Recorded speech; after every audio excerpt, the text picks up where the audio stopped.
Histórias assombradas.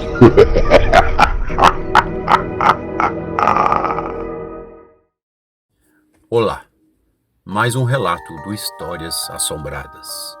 Gostando do canal? Se inscreva e deixe o seu joinha para o crescimento do canal. O Livro do Demônio. Foi com muita dificuldade que consegui escrever essas páginas. Embora tenha sido em função destes acontecimentos que eu consegui reunir muita força interior.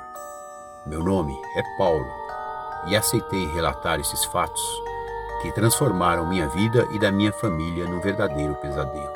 Hoje, tenho 48 anos, sou casado e tenho uma linda família. Uma esposa que me ama e 2 filhos maravilhosos. Minha mulher e meus filhos sempre me perguntavam por que eu nunca comentava sobre minha família. Bem, eu sempre negava dar qualquer informação. Nunca fiz isso por maldade ou por qualquer outro motivo. Simplesmente o fiz para preservá-los de uma história tão mórbida e macabra. Foi numa manhã de sábado que um jornalista bateu em minha porta. Eu prontamente o atendi, principalmente quando ele disse que trabalhava para um grande jornal. Quando ele me disse bom dia, naquele tom amistoso e cordial, os meus pensamentos trabalharam bem rápido para concluir qual era o objetivo daquela visita inesperada. Prontamente ele se identificou e assim continuamos o nosso diálogo. Ele dizia ter interesse em publicar um livro sobre a tragédia que foi manchete de jornais e TVs que se sucederam em minha adolescência e na de meu irmão. Foi somente por isso que minha família acabou descobrindo toda a verdade. Afinal, eu pensei, não faria bem para mim manter aquele segredo durante tanto tempo, e também porque eles mereciam saber. A história começou há cerca de 30 anos atrás, quando eu, minha mãe, meu pai e meu irmão gêmeo morávamos numa cidade pequena, mas bem pacata, do interior de São Paulo. Éramos uma família muito feliz ali, pois não nos faltava nada. Minha mãe era uma empregada doméstica exemplar que cuidava muito bem de nós 2. Meu pai trabalhava numa metalúrgica bem conceituada, até que não ganhava tão mal, pelo menos nunca nos faltou nada. Eu e meu irmão nos dávamos muito bem. Eu era mais extrovertido e animado, ele já era totalmente o oposto, tímido e calado. Acho que estávamos com uns 18 anos naquela época, cursando o 2º ano do colégio. E também me lembro que tínhamos que nos alistarmos no exército, enfim, obrigações de cidadãos comuns. Naquele período, não era tão fácil de conseguirmos um emprego, principalmente no ano do alistamento. Isso aqui, em nosso país, era bem comum. Meu irmão Pedro gostava muito de ler. Essa mania dele, às vezes eu confesso que não gostava, pois eu era mais roeiro e gostava de jogar bola, e nada melhor do que ter um irmão gêmeo para praticar um futebol. Meus pais adoravam esse lado culto de Pedro, pois eu, como disse, era totalmente o contrário. Mas isso nunca foi o motivo para meus pais me tratarem de forma diferente, muito pelo contrário. Eles nos amavam de forma igual. A única diferença é que quando eu ganhava uma bola, Pedro ganhava um livro, com certeza. Quando isso acontecia, o que não era com frequência, dava para notar como os olhos dele brilhavam de felicidade. Ele parecia até folhear o livro vagarosamente para saborear aquele farfalhar das folhas e também sentir aquele cheiro característico de um livro novo. Bem, e assim nossas vidas prosseguiam naquela pequena cidade com uma rotina bem normal. Quando meu pai chegava à noite do trabalho, depois do seu banho, sempre nos reuníamos à mesa para jantarmos juntos. Isso era uma questão de respeito, dizia ele. Família boa é família reunida. Ali reunidos, eu, meu irmão, minha mãe e meu pai fazíamos uma oração e agradecíamos pelo alimento que nos foi dado em nossa mesa. Na escola, eu e Pedro estudávamos na mesma classe. Não por coincidência, pois minha mãe sempre seguia as palavras de meu pai: família boa é família reunida. Às vezes eu percebia nos intervalos alguns dos alunos da escola provocarem meu irmão Pedro, pois eles já sabiam de sua timidez e de seu gosto por livros. Mas algum deles confundiam timidez com covardia, e isso Pedro nunca foi. Ele somente não gostava de se relacionar com os outros alunos, pois o que Pedro amava mesmo era ler. Portanto, era só chegar no horário do intervalo. Eu corria para conversar com as garotas, enquanto Pedro ficava lá no canto sozinho, com seu livro. Num determinado dia, eu não me lembro exatamente, num desses intervalos, enquanto eu conversava com uma garota, não percebi que Pedro se atracava ferozmente com 2 meninos. Muito rapidamente abandonei a garota e fui em direção de Pedro para ajudá-lo. Foi um alvoroço, mas enfim, consegui chegar a tempo e livrar meu irmão de tomar uma surra desses garotos que se julgavam valentões. Mas na verdade, não passavam de verdadeiros covardes. Por esse motivo, a direção da escola nos suspendeu por 1 semana, eu, Pedro e os outros 2 valentões. Minha mãe até que entendeu a situação. Ela pensava dessa maneira: por ser tão tímido e inteligente, Pedro atraía a raiva dos invejosos.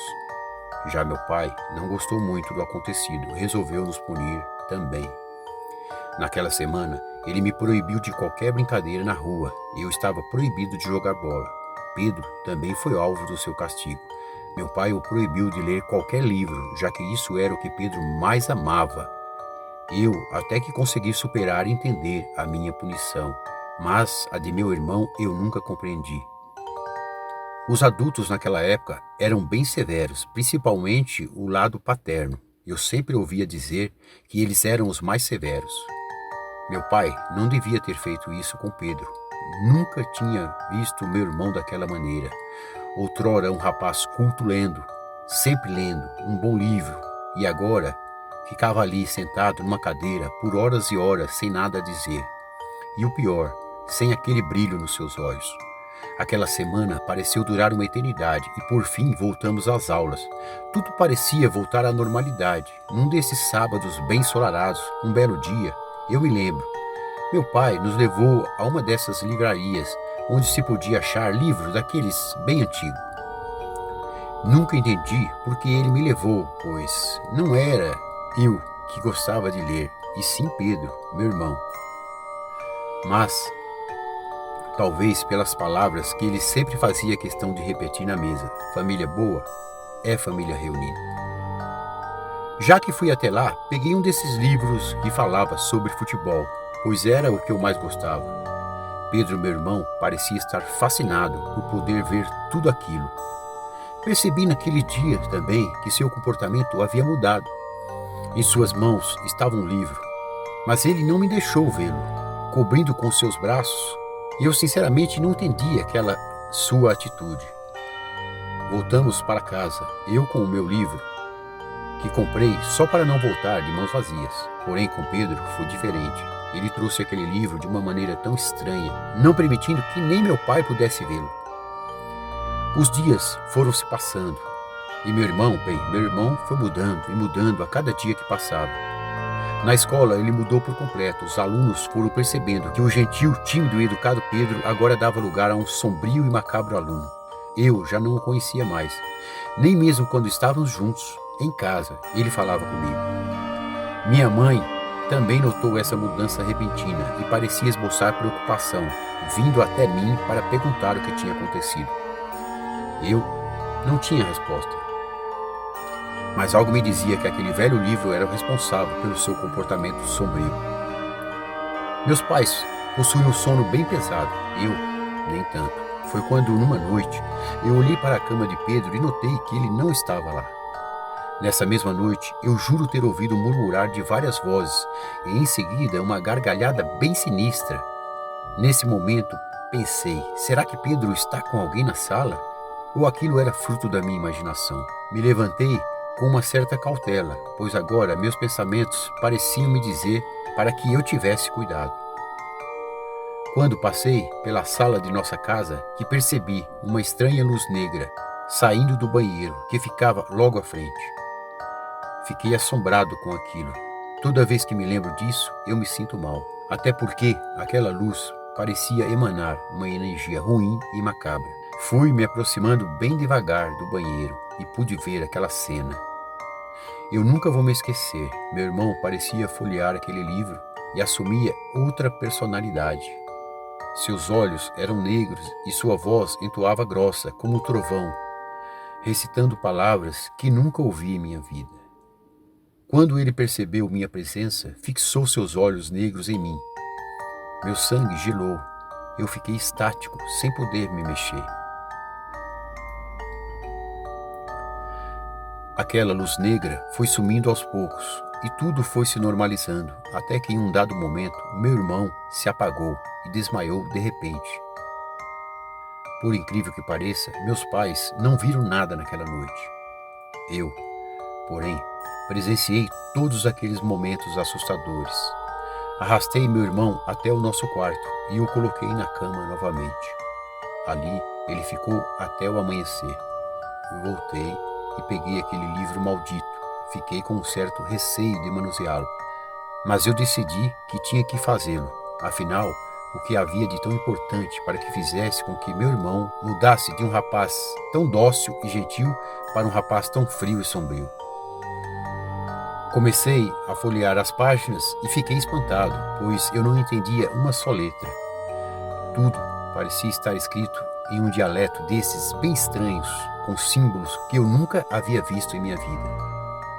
Naquele dia, Pedro acordou cedo e disse para mim que não se lembrava de nada daquela noite anterior, nem mesmo do livro que ele adorava como um brinquedo e que guardava com tanto fervor.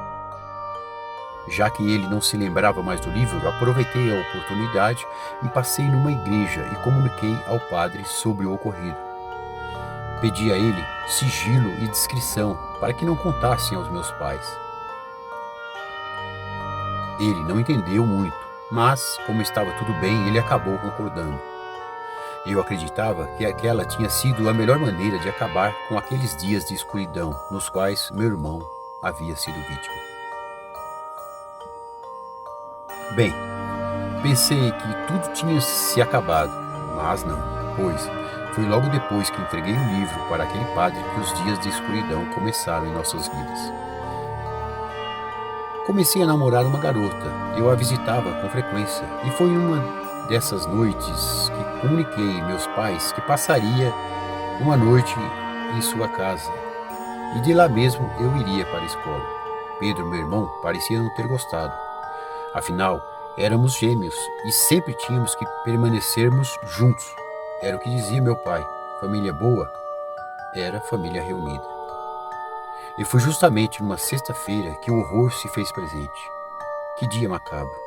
Não é por acaso que todas as vezes que chegam às sextas-feiras eu procuro uma igreja para fazer orações e pedir a Deus proteção para a minha família. Como estudávamos no período da tarde, saí da casa da minha namorada, que, claro, não foi com ela que me casei, mas isso não vem ao caso. Quando cheguei em casa, notei algo diferente. As portas estavam fechadas, eu batia, mas ninguém atendia. Minha mãe não era de sair, ela era muito caseira, e meu pai tinha o seu trabalho, e essa era a nossa vida, o nosso cotidiano. Chamei por Pedro e nada, chamei minha mãe e nada.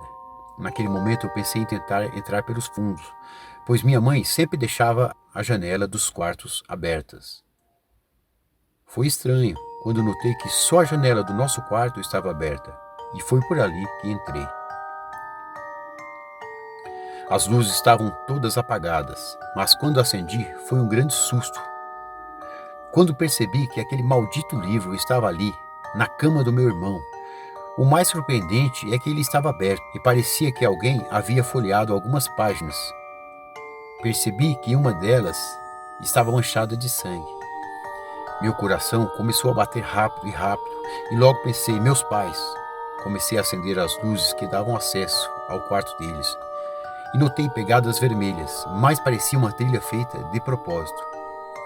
As marcas eram do tênis que meu irmão usava. Isso ficou muito nítido na minha mente. Quando cheguei na porta dos quartos dos meus pais, que estava encostada, minhas mãos estavam trêmulas. As pegadas vinham dali e meus pensamentos já traduziam as respostas, mesmo contra a minha vontade. Ao abri-la, foi horrível. Quando me deparei com aquela cena, eu vejo aquela cena todos os dias em minha mente. E por isso rezo fervorosamente para que Deus me dê forças para viver e amar meus filhos e minha esposa com muito carinho. Meus pais, ali, mortos, sem vidas, muito sangue em todo o quarto. Pareciam ser golpes de uma faca ou um instrumento cortante. Minha mãe aparentava só golpes no peito, mas meu pai estava com o rosto todo desfigurado. Meu Deus, aquela cena horrível, quando me lembro, começo a chorar e chorar. Me desesperei e comecei a gritar e gritar. Eu queria morrer ali junto com eles também. Eu pensei como isso tudo seria possível, graças àquele maldito livro. Vizinhos começaram a bater nas portas, ainda trancadas, curiosos para saber o que estava acontecendo. Com todo aquele alvoroço, a polícia foi acionada, depois dos meus gritos. As portas foram arrombadas pelos policiais. Ao entrarem, eles me viram ali abraçado aos corpos dos meus pais mutilados e envoltos em sangue, muito sangue. É óbvio que fui o primeiro suspeito. Até voz de prisão me deram. Também, diante daquelas cenas tão macabras, isso era o mais provável. Com a voz embargada ainda e chorando, eu disse: foi meu irmão e aquele maldito livro. Naquele mesmo momento, os policiais ficaram sabendo que muito próximo dali, um jovem havia se jogado à frente de um caminhão e que o mesmo morrera. Era o meu irmão Pedro. Ele cometera suicídio. Foi o que disseram algumas testemunhas. Uma faca dessas de cozinha estava em suas mãos e bem afiada. Diziam os policiais que até parecia que foi preparada para o macabro evento. Não fosse a faca encontrada nas mãos do meu falecido irmão, certamente eu estaria preso por aqueles eventos que assombram minhas noites até hoje. O padre, para o qual eu havia entregado o livro, foi encontrado morto uma semana depois. Assim os policiais me disseram, ele cometera suicídio. Se enforcou na própria igreja. Agora, como esse livro voltou para as mãos do meu irmão? Para essa pergunta eu não tenho a resposta. Também nem faço ideia de onde esteja esse artefato tão maligno, pois a última vez que eu o vi foi naquela fatídica tarde. Que Deus proteja a alma da pessoa que o pegou, pois certamente o demônio tem muitas maneiras de manusear nossas vidas. Eu que o diga, e isso é tudo. Gostou do relato? Então se inscreva, deixe o seu joinha para contribuir com o crescimento do canal.